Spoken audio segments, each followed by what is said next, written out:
Hey guys, it's Chris here. Before we start the episode, I wanted to give a little heads up. This story does contain gun violence and graphic details.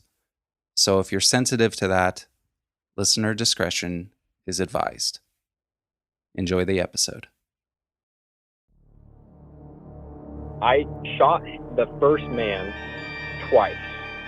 There was blood in the water. I'm sitting there with my 1911 in my hand. I didn't want to be put into the situation of having to draw my pistol. From HV Studio, this is Unnerved.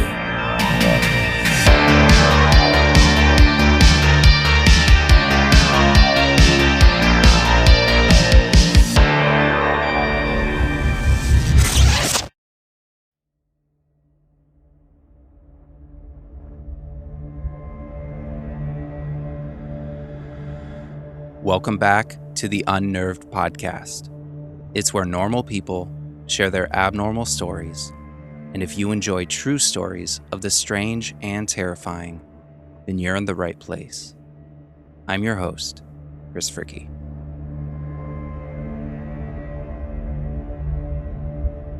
What price would you pay to protect the ones you love? To what extent would you go to ensure their safety? In Hollywood movies, it's a very popular theme to have the bad guys take advantage of the innocent and bring harm to them. But there's always a hero that arrives and saves the day by any means necessary. These means can range anywhere from a swift exchange of words to an intense fight scene. In the movies, light always prevails over darkness, but there's usually a cost, a deadly cost.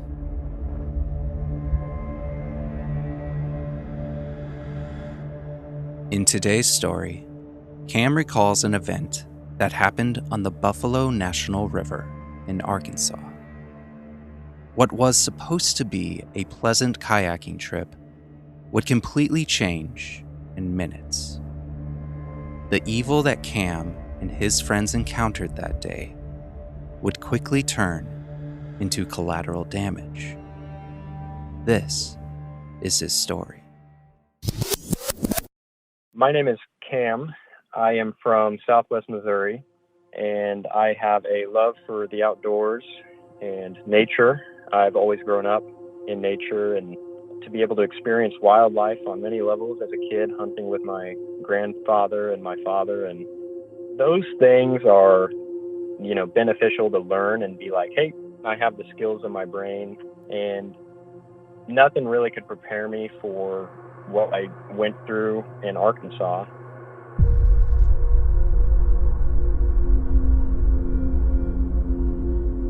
My friend, I will call him Derek. We usually do an Arkansas camping trip in December every year. We planned on doing about a week trip on the Ozark-Francis National Forest, the East Fork of the Buffalo National River.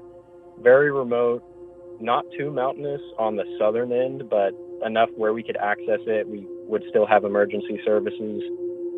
We were planning for about a week, and along day 5, we had kayaks in the back of his truck. He drove a Ram 1500, and on day 5, my fiance and Derek's girlfriend drove down, and we met them at Ponca, Arkansas, and we drove back down to the East Fork of the Buffalo National River.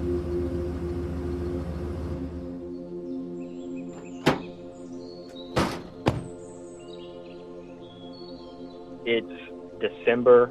There's no leaves, if any. The blue cedars on the ridge are beautiful. The Buffalo National River is, out of the 48 states that I've been to, including like Alaska and Maine, that, some really neat territory. There's very few places, even outside of the country that I've been, that are like northern Arkansas and southwest Missouri.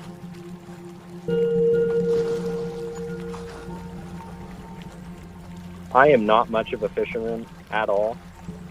My friend Derek goes into competitions. He wins a bunch, and I was not too excited about how long I was going to have to fish for. I really like kayaking. I enjoy just sitting out there, enjoying creation and whatnot. I'm not catching anything, but he's having a great time. My fiance, she can catch fish more than I can. I'm kind of like in a whatever mood at this point. I'm still happy, but my mind is a little fried because I'm not catching anything. Everyone else is.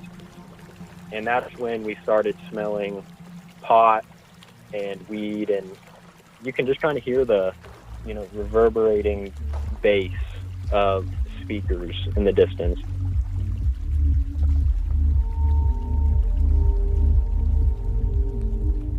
It's actually kind of common for a lot of people to do floats, not necessarily in December. I can see if you were to go floating on a river in July or August or, even in the spring, the fact that there were people in the water and on the beach and kind of having a little bit of a cookout, drug out, whatever I'll call it, was a little strange.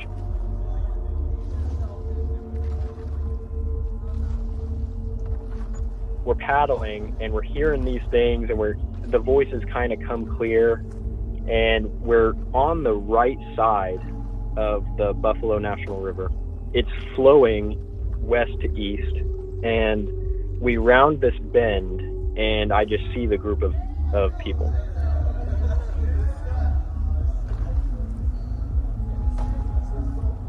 I didn't know what I was getting myself into. Definitely did not expect this group of people, as we got closer, to acknowledge us that we were there.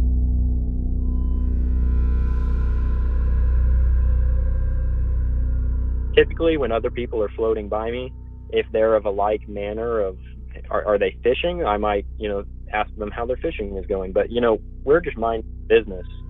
And this group of guys is on the beach, some of them in the water. As we got closer, we got within, we were at 100 feet, and then we were drawing in, and we were trying to get to the right side. And their roughhousing just kind of pauses in a way, and they're mouthing us off, but not to us, like to each other, like, hey, check that out. We got some meat to use up, like just really weird terminology. I heard the word rape at least once or twice, and that's when I'm like hardwired. I am protecting my family at all costs. I had just like that big brother, because I'm the eldest of many siblings, I had that protective mindset. I felt vulnerable in a moment where I train. I do go to ranges, private ranges, all my friends, we grew up with firearms, and I had mine close by. My heart's racing. Getting closer and realizing that 2 or 3 of them are wading out farther to intercept where we will be. I'm like, oh crap, this might actually happen. I'm going to have to get out of the water and tell these guys to not touch us or not do anything. I mean, who knows what these guys had, at least in the moment, like what are their intentions?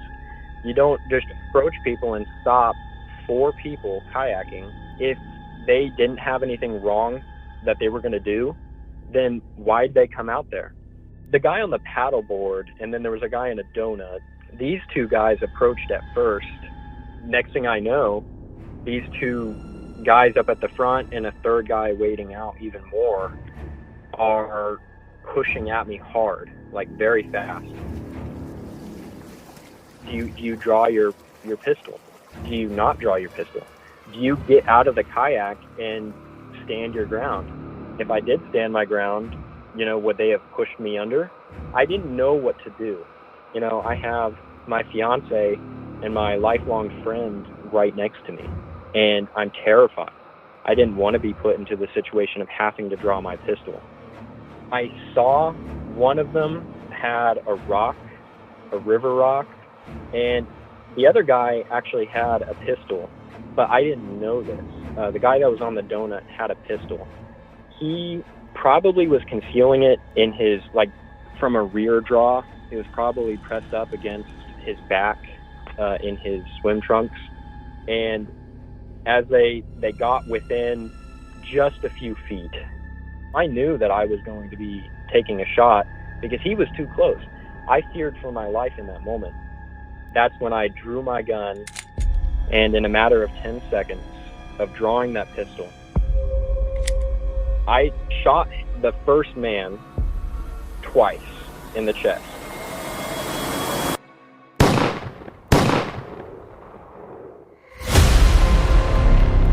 Once I shot him, he then drew, shooting twice as well. Then he just kind of fell down.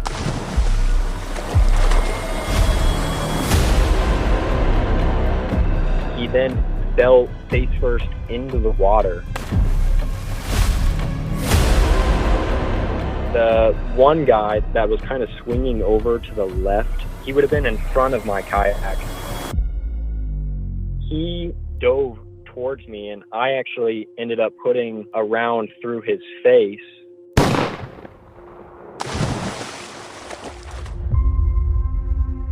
The group of guys that were on the beach, some of them just kind of stood there. The rest, they all just ran off. And that's when I'm like, that just happened.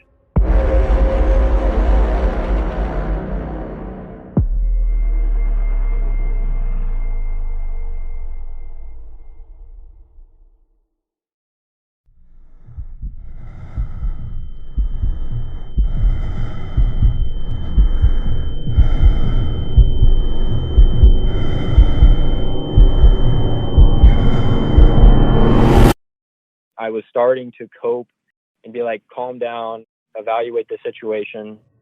Derek actually ended up calling the cops just as I was firing, but he also had a handgun on him, which he never ended up using because the girls were in between us. In that moment, I get out, there was blood in the water, and I grabbed the one guy that is face first, and I kind of lift him into where his face is up out of the water. It was such a mess. I was angry. I was terrified. I was sad. In that moment, I'm sitting there with my 1911 in my hand, and, you know, I'm holding this man that I took his life. The guy that I shot in the face, I just started quivering, looking at, you know, the exit wound. One of the three guys that took a round on the beach, kind of waiting in the water area, they ended up, you know, collapsing. They got hit in the leg, and they just weren't running away, and they were yelling at me, and they were cussing me out, and they were, you know, crying to their friend. Then I remember putting my pistol in my kayak. Derek and the girls are trying to keep everything floating away. My fiance is sobbing. I mean, just distraught. And it was horrible. We had to get the bodies up on shore because everything was kind of floating away. When the police arrived, I was put in handcuffs, and they did take Derek and I's firearms. And the girls, nothing happened with them. Everyone kind of got searched. There were some, you know, EMS that eventually came out, some park rangers. One guy was still bubbling some stuff and speaking even 10, 15 minutes after. And, you know, the EMS were trying to, you know, work with him. And this was, you know, a moment of just replaying everything that happened. You know, the sound of something hitting human flesh, people crying, and it's something that I can't erase out of my mind. I've tried. Maybe I don't need to erase it. Maybe I need to harness that to help people who have gone through a similar experience, or maybe who have experienced something worse.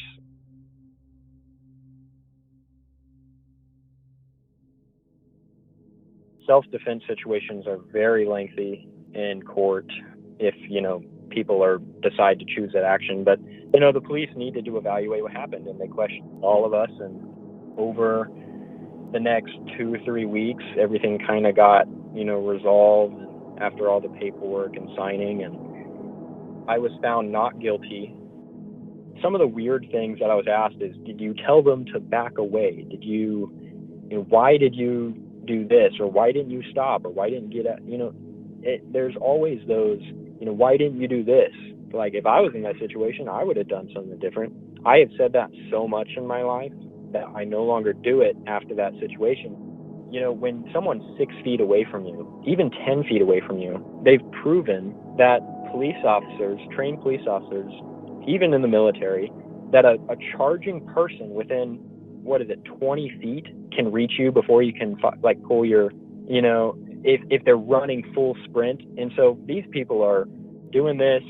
My handgun is right there. I'm not going to be like, hey guys, I have a gun, or hey, back away, I have a gun. It happened so quick. It was like, and maybe I should have tried to say something like, hey, wait, but if their intentions are to harm, they're not stopping when I say something to them. A lot of gun owners, they think that just because you shoot means they're down, but there are multiple police reports where they, discharge their weapon and that person keeps coming. For him to pull that out and then shoot, with 2 in his body was, I wasn't expecting it, but, I completely understand. I mean, the human body is very durable, and especially on drugs. I mean, I've heard stories of people that are high. Apparently they have not inhuman strength, but just adrenaline constantly. I have experienced people on drugs, people that are not themselves, that are not in a safe environment. I know how violent they can be. And so I did have that kind of in the moment, this is not a good situation. I knew what they were saying. They were talking about raping our women in our group. It's sad that that's where their lives were. And it also makes me sick to think that something could have happened to my fiance if I was hurt or killed. I mean, it makes me sick to my stomach to think of that stuff. The things that we do for people we love are sometimes a shock to us, but are also the most natural, deeply driven and rooted things that we want. We want to hurt people that are going to hurt our loved ones, but not because we want to hurt people. It's a deep thing. It's intimate to the way that reality works. I am sorry for those people's lives that I took. And I don't know, a lot of people may feel like it's wrong, but if you're going to hurt the ones I love, then, they will then in turn be, hurt. And no one wishes that. We wish it wasn't such an evil world, but it is.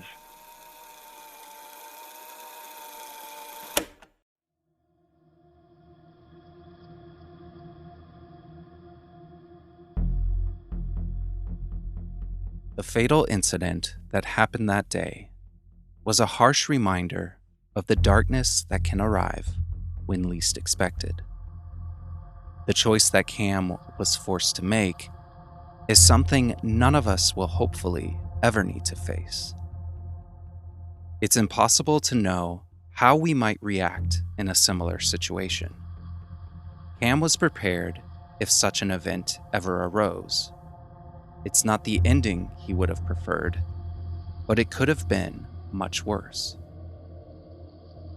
Wherever you are, a threat could always be present. And if a threat were to present itself to you or your loved ones, are you prepared? Do you have a plan in place to protect them? Having a simple plan is better than no plan at all.